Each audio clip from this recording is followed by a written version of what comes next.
Now discount के साथ साथ ही हम बात करेंगे बैड डेब्ट्स की। किसकी बात करेंगे बेटा हम? Bad debts. बैड डेब्ट्स को हम कहते हैं अशोध्य ऋण। अशोध्य ऋण का मतलब एक तरह से हिंदी में यदि और शुद्ध हिंदी में लिखूं तो ये हो सकते हैं बुरे ऋण। मतलब कि जो पैसे वापस नहीं आएंगे। आपने डेटर्स को सेल करी थी, डेटर्स को क्या करी थी? सेल करी थी, क्रेडिट सेल, उधार सामान बेचा था। अब आपने उधार जब उन्हें सामान बेच दिया तो उनमें से कुछ पर्सन्स ऐसे होंगे, there are some debtors who will not pay you, जो आपको पैसे वापस नहीं देंगे, पैसे नहीं देंगे, पे ही नहीं करेंगे। और जब वो आपको पे ही नहीं करेंगे तो आपके पैसे मर गए, और जो आपके पैसे मर गए वो पैसे क्या हो गए? Bad debts, who will not पे।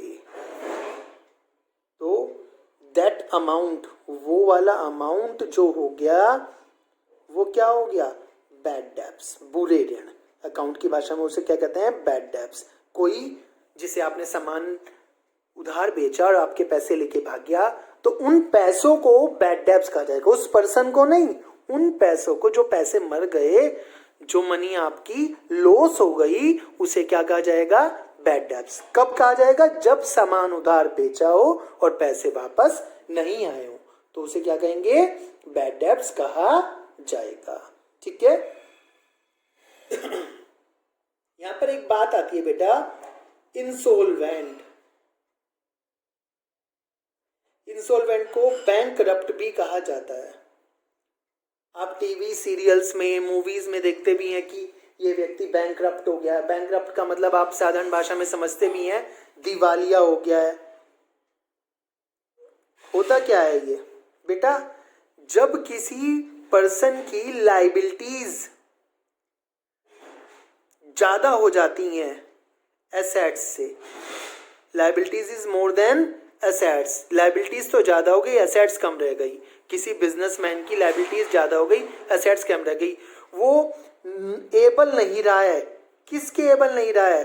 टू पे हिज डेब्ट्स। वो अपने ऋण चुकाने के लायक नहीं रहा, तो उस समय उनसे कहते हैं इंसोल्वेंट हो गया। ये व्यक्ति क्या हो गया? इंसोल्वेंट हो गया। और ये कोर्ट से क्या? कोर्ट में जाकर अपने आप को इंसोल्वेंट एडजस्ट करा लेता है, घोषित करा लेता है कि मेरे पास अब इतने पैसे नहीं है कि मैं दे पाऊं, जितने भी लोग हैं उनको पैसे दिलवा दो और मुझे माफी दिलवा दो। तो ऐसे टाइम पर इस व्यक्ति को क्या कहा जाएगा? इंसोल्वेंट, जो अपने पैसे देने के लिए भी एबल नहीं रहा, डेब्ट्स देने के लिए एबल नहीं रहा। याद रहेंगी ये बातें आपको? ओके।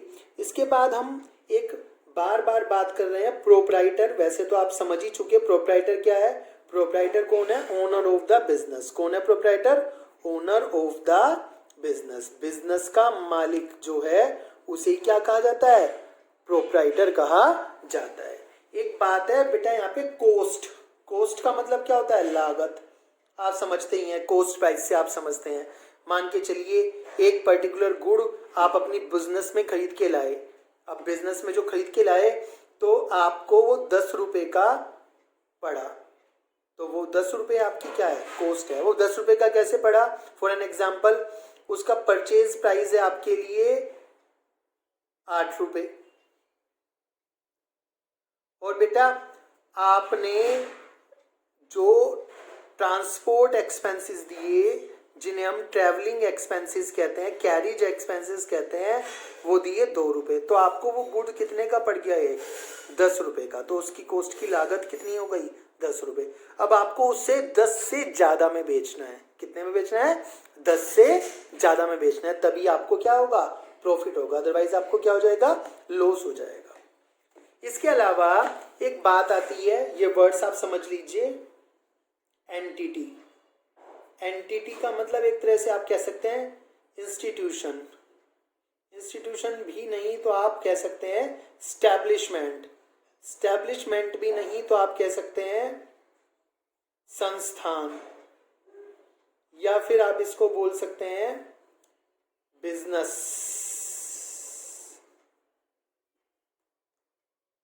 एंटिटी। या फिर मैं आपको साधारण शब्दों में समझाऊं तो वो शॉप, वो दुकान, वो फैक्ट्री जहां पर आप अपना बिजनेस करते हैं, वो क्या है? आपकी बिजनेस एंटिटी है। क्या है बेटा? वो आपकी बिजनेस एंटिटी है। ठीक है कि नहीं है? वो इकोनॉमिक यूनिट जो आपने बनाई है प्रॉफिट कमाने के लिए, गुड्स बेचने के लिए, सर्विसेज देने के लिए, वो इकोनॉमिक यूनिट जहां से आपको फायदा होगा, वो आपकी क्या है? एंटिटी है, बिजनेस संस्थान है। एग्जाम्पल के लिए जैसे मारुति सुजुकी, तो ये मारुति सुजुकी क्या है? एक बिजनेस एंटिटी है। क्या है बेटा? मारुति सुजुकी एक बिजनेस एंटिटी है। जैसे एलजी, एलजी क्या है? एक बिजनेस एंटिटी है। सैमसंग क्या है? एक बिजनेस एंटिटी है। ठीक है, पूरी की पूरी। ठीक है, याद रहेगी बात आपको।